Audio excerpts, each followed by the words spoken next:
নমস্কার, আমার নাম কুসুম ঘোষ। ঠিকানা হাওড়া দাসনগর, বিভাগ ঘ। আমার আজকের নিবেদন কবি নীরেন্দ্রনাথ চক্রবর্তীর লেখা কল ঘরে চিলের কান্না। এখনো তোমার সেই ডানা ঝাপটানোর শব্দ শুনতে পাই, এখনো তোমার সেই দারুণ বিলাপ কানে বাজে।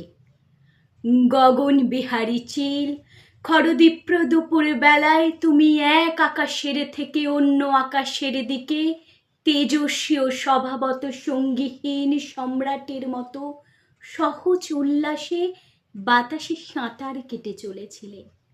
যেতে যেতে শূন্যের মেখলা থেকে যেরকম উল্কা খসে যায়, তুমিও সহসা সেই রকম ঊর্ধ্বাকাশ থেকেই গৃহস্থ বাড়ির বারান্দায় ছিটকে পড়েছিলে।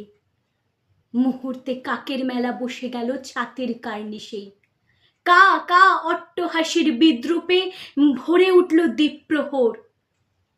তখনও মরণে তুমি, দুই চক্ষু ঘোলাটেও ঘূর্ণমান, বাদামি শরীর কেঁপে কেঁপে উঠছে। ফের আকাশে উঠবার শক্তি নেই, তবু তুমি শরীরের শেষ বিন্দু সামর্থ্য সংগ্রহ করে প্রাণপণে ঝাপটাচ্ছ ডানা।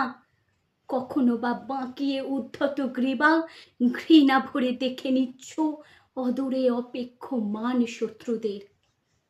গগন বিহারী চিল, যারা ঊর্ধ্বে উঠতে পারে না, আর পারে না বলেই যারা পৃথিবীর ভাগাড়েও আস্থা করে কাপুরুষ মস্তানের মতো দঙ্গল পাকিয়ে ঘুরে বেড়ায়, তাদের হাতে কি কখনো আমি ঊর্ধ্বাচারী মানুষের লাঞ্ছনা দেখিনি?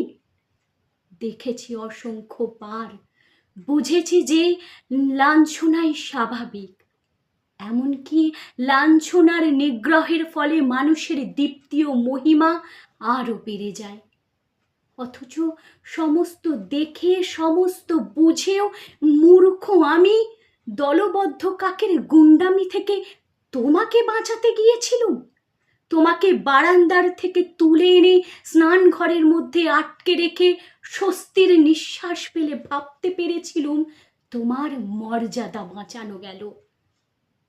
এখন বুঝতে পারি বস্তুত তোমাকে এক বিদ্রূপের থেকে আরো ক্রূর, আরো ভয়ঙ্কর বিদ্রূপের ভিতরে নিক্ষেপ করেছিলুম সেদিন। গগন বিহারী চিল, বৈদুর্যমণির তীব্র দাহনে উজ্জ্বল খর দুপুর বেলায় সম্রাটের মতো তুমি সমস্ত আকাশ ঘুরে এসে তারপর শহরতলির এক গৃহস্থের 6x3 ফুট ওই কলঘরের অন্ধকারে বন্দি হয়েছিলে। সারা রাত্রি ঝাপট মেরেছ তুমি কাঠের দরজায়, নখরে আঁচড়েছ মেঝে। সারা রাত আপন সাম্রাজ্য থেকে নির্বাচিত বিচ্যুত হবার অপমানে, গ্লানিতে ও যন্ত্রণায় চিৎকার করেছ। অমনে ধারালো শুকনো বুক ফাটা আর্তনাদ আমি কখনো শুনিনি। মনে হয়েছিল যেন পাখি নয়, বিশ্ব চরাচর আজ রাত্রে এই কলঘরের অন্ধকারে বন্দি হয়ে চিৎকার করছে।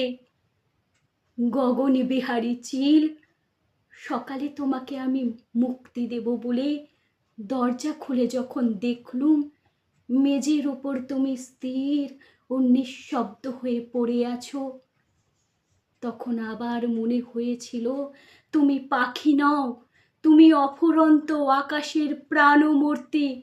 যেন সমস্ত আকাশ আজ নিতান্ত ঝাপসা গৃহস্থের কলঘরের ক্লিন্ন অন্ধকারে মরে পড়ে আছে।